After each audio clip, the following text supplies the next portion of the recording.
Today we're going to take a look at another board game that provides some amazing alternative miniatures for D&D. $30 for the Joan of Arc Reliquary set. I got this from Miniature Market. Sadly, I believe they're currently sold out, but I think you'll see these on eBay and other sites pretty soon. Amazing artwork, straight from Luxembourg. This board game has a lot of cool stuff.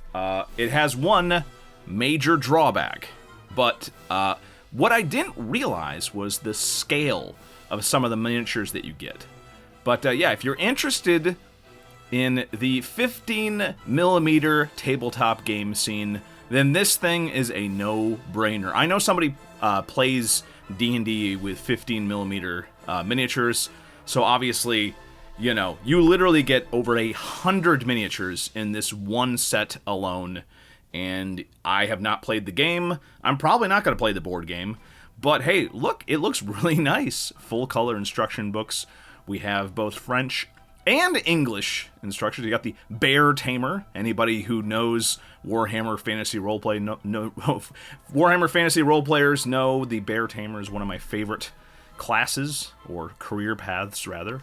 And yeah, you can see the difference between a 28mm heroic scale miniature like the old Hasbro D&D sculpt and these very finely detailed but 15mm scale miniatures. Obviously, they're not going to fit in good. But what will fit in good are at least 3 of the massive miniatures in here. The smaller of the large miniatures are easily huge scale, and I am going to keep all of these and try to make it work. You can see here, again, the farmer absolutely dwarfs the guys that are on the carpet. And then we have the griffin. Really nice, weird griffin sculpt. I really like this guy. And of course, the cockatrice. The big, giant cockatrice dragon. I love this sculpt so much. I'm so happy to pick it up. This, I mean, I only paid $30 for this, so obviously, yeah. And we have some excellent medieval-inspired looking soldiers and whatnot. I am going to keep some of the devils and demons, but yeah. But the big guy, here it is. Check this out.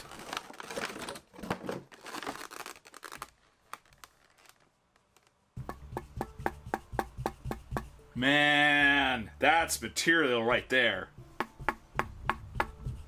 Oh man, listen to that. That's some good material. Holy crap.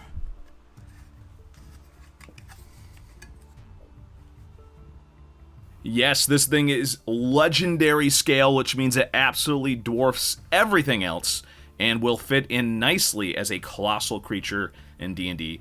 Here's some of those winged demons and the little demons, which will make nice little imps or perhaps just little, various little horned demon guys. You always need minions in D&D, though.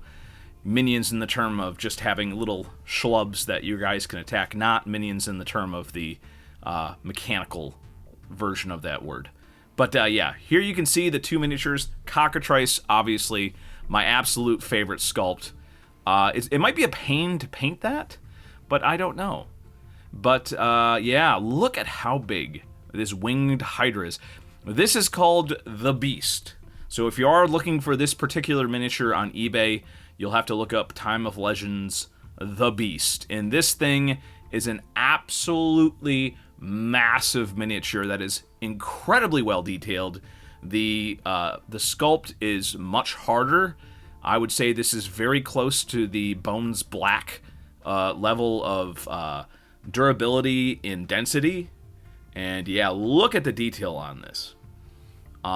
It's just great. It's full of character. It really reminds me.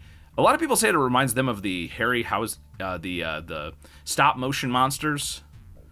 But I actually see this more as like a kaiju type thing. Here's that griffin. Again, very interesting. Definitely more of a monstrous looking griffin than most of the sculpts I've seen before. But yeah. I might tackle this one next. And then, of course, the cockatrice. The gigantic chicken dragon in all of its glory. What a fun sculpt. I actually got one of these on eBay before I knew where it came from, and I actually had to use the boiling water trick to fix the legs on this, which is interesting because the material is just so dense and hard. But yeah. And then, of course, the gin. Obviously, you could use this in D&D for any number of uses. I am going to trim the little 15mm guys off the top of the carpet, and I'm going to use this for a D&D monster. I think that would turn out pretty great. But yeah, look at that detail.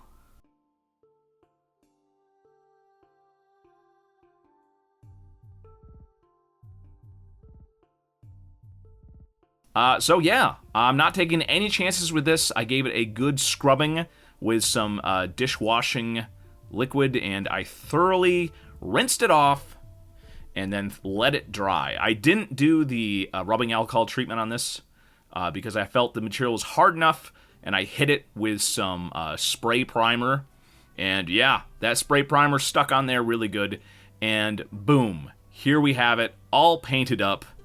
As you can see, I tried to do some new stuff on this. I tried originally to do a glazing technique on the wings.